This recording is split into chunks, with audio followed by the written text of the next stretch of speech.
जय मसीह की। आज का दिन आपके लिए आशीषित हो। और आइए हम प्रभु के वचन की चर्चा करते हैं। और प्रभु का वचन आपके लिए मैं लेकर आया रूत की किताब, उसका 2 अध्याय, उसका 3 पद। इसलिए वह जाकर एक खेत में लवने वालों के पीछे बीनने लगी। और जिस खेत में वह संयोग से गई थी वह एलीमेलेक के कुटुंबी बोअज का था। और ये पहला 3 पद इस प्रकार से बताता है कि वो संयोग से चली गई उस खेत के अंदर जो उसके कुटुंबी का था। ये बात ना तो नुआमी को पता थी ना रूत को पता थी। और यहाँ लिखा गया कि संयोग से गई थी, और संयोग का शब्द का इस्तेमाल किया गया कि अचानक से उसी खेत में जिसमें उस पर दया की गई है, जिस खेत में उसे लवने की इजाजत दी गई है, उस खेत में और उस खेत के जो कार्यकर्ता हैं, वहां के जो लोग हैं, वो बड़े दयालु हैं। और उस खेत का मालिक और स्वामी उनसे भी ज्यादा दयालु है। और यहां बताया गया कि वो जाकर खेत में लवने वालों के पीछे बीनने लगी। और जिस खेत में वह संयोग से गई थी वो उसी कुटुंबी का था जो एलीमेलेक के कुटुंब का था, जिसका नाम बोअज था। और बोअज का अर्थ आपको मैंने पिछली वीडियो में बताया कि वो शक्तिशाली था, वो दयालु था। और कहते कि अचानक से उसी खेत के अंदर रूत चली गई जिस खेत में ये लवने लगी थी।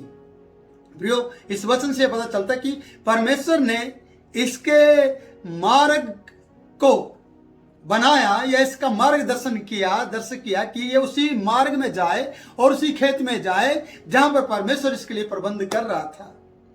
परमेश्वर इसे रास्ता दिखा रहा था, परमेश्वर अगुवाई कर रहा था। जबकि परमेश्वर ने वचन में स्पष्ट तरीके से नहीं बताया गया कि परमेश्वर इसे कहा इस खेत में जा, ऐसा नहीं बताया गया। पर परमेश्वर इसके कदमों को वहीं पर मोड़ रहा था।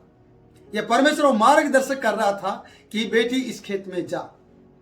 मैं ये कहना चाहता हूं कि लिखा नहीं है, पर ये उस खेत में चली गई संयोग से, जिसके परिवार का था। पुराने समय में बताया जाता है कि अगर आपकी भूमि को छुड़ाना है तो कुटुंबी होना बहुत जरूरी है। अगर आपकी भूमि को छुड़वाना है तो आपके कुटुंब का व्यक्ति होना जरूरी है। अगर गरीब यतीम के लिए किसी को खड़ा होना पड़े तो उसके कुटुंब का होना चाहिए और वो धनी होना चाहिए। और पुराने नियम में लिखा कि गरीब गुरबा ही ये बाले बीनते रहे हैं, वो ही बीनने का काम करते थे। क्योंकि वचन व्यवस्था विवरण और लवे व्यवस्था में बहुत सी बातें लिखी गई हैं। वचन में जब हम पढ़ेंगे लवे व्यवस्था उसका 23 का 22 में, वहां पर बीनने के ऊपर बात लिखी गई है। और व्यवस्था विवरण 24 का 19 में भी लिखा गया है बीनने के ऊपर कि जब कोई गरीब गुरबा बीनने के लिए आए तो उसके लिए बाले छोड़ देना या बाले रह जाए तो उठाने के लिए पीछे नहीं मुड़ना। और यहां पर बताया गया है प्रियो कि परमेश्वर ने अगुवाई की, जबकि स्पष्ट रीति से नहीं बताया, पर वचन से पता चलता है कि परमेश्वर इसका मार्गदर्शन कर रहा था। यह संयोग से बिना किसी के बताए, बिना किसी की अगुवाई में, पर उस खेत में चली गई जो संयोग से बताया गया है, वो जो उसके कुटुंबी का था। ये किसी और के खेत में नहीं गई प्रियो, ये उसी खेत में परमेश्वर की मार्गदर्शन के द्वारा उस खेत में गई जो उसके कुटुंबी का था। ये कुटुंबी का खेत एलीमेलेक के कुटुंब के जो व्यक्ति है उसका नाम बोअज है। और बोअज का नाम आने वाले समय में वीडियो में और ज्यादा फेमस होने वाला है। इसलिए आगे लिखा है वचन 4 पद में 4 पद बताता है, बोअज बेतलहम से आकर लवने वालों से कहने लगा, यहोवा तुम्हारे संग रहे। और आगे लिखा है, और उससे वो बोले, यहोवा तुझे आशीष दे।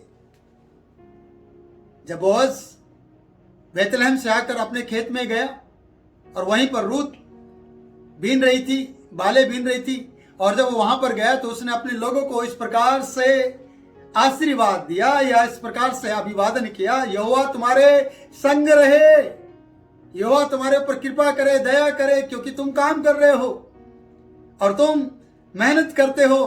और इन मेहनत करने वालों ने भी इस प्रकार से कहा, उससे बोले, यहोवा तुझे आशीष दे। प्रियो, इस प्रकार का अभिवादन पहले चलता है और आज भी चलता है। पर आज के समय में बहुत से मसीह लोग एक दूसरे से जय मसीह की करना भी पसंद नहीं करते हैं। अगर आपका पुराना एक्सिस पास्टर आपको दिखाई दे तो आप उसे जय मसीह की नहीं करते, आप चिढ़ते हैं।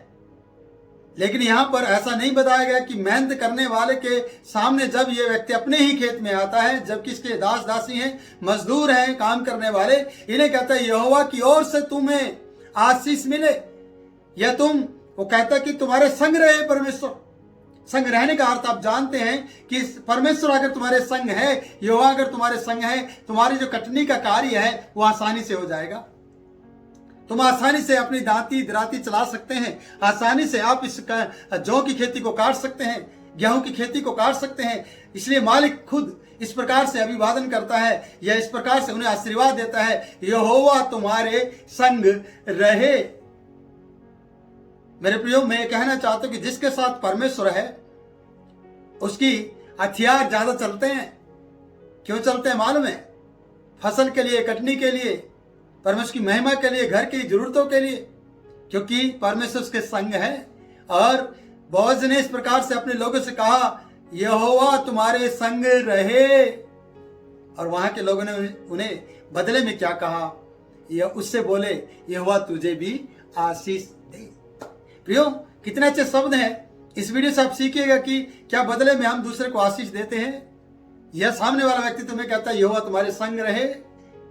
क्या आप किस तरीके से यहोवा को, परमेश्वर को अपने जीवन में लेते हैं कि यहोवा आपके संग रहे? लेकिन यहां जहां रूत बीन रही है, जहां लोग कटनी कर रहे हैं, काट रहे हैं, उन लोगों से मिलने के समय में बोअज जो मालिक होने के बावजूद और वो अधिकार चला सकता था, लेकिन वो परमेश्वर का भय मानने वाला व्यक्ति था।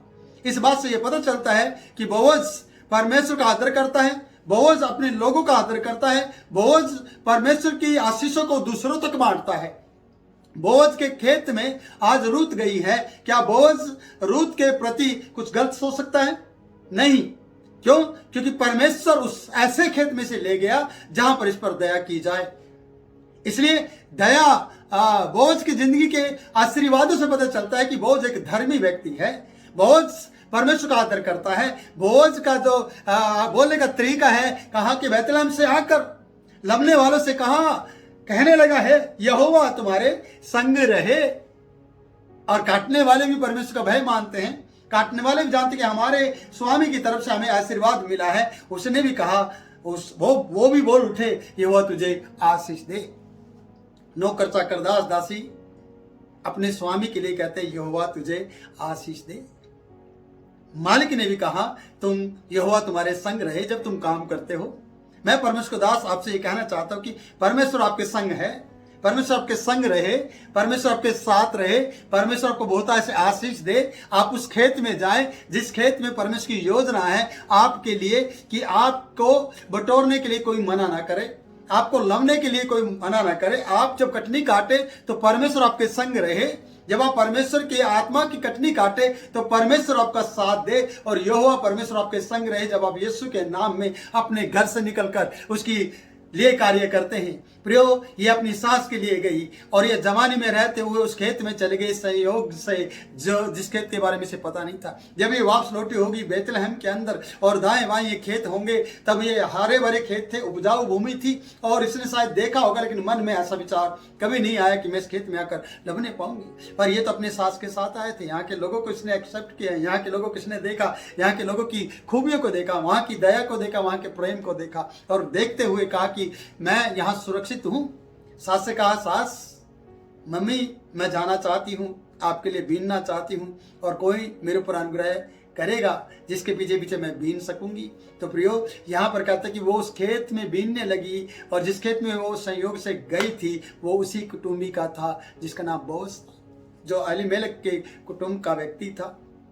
कितनी खुशी की बात है कि परमेश्वर आपको वहीं ले गया जहां आपका अपना हो, और परमेश्वर से ज्यादा आपका कोई अपना नहीं है। प्रियो, मैं परमेश्वर का दास आपसे ये कहूंगा कि आप उस खेत में जाएं और आप ऐसे आशीर्वाद लेकर जाएं और ऐसे आशीर्वाद देकर आएं जिसके कारण से आपको भी आशीष मिले और दूसरे को भी आशीष मिले।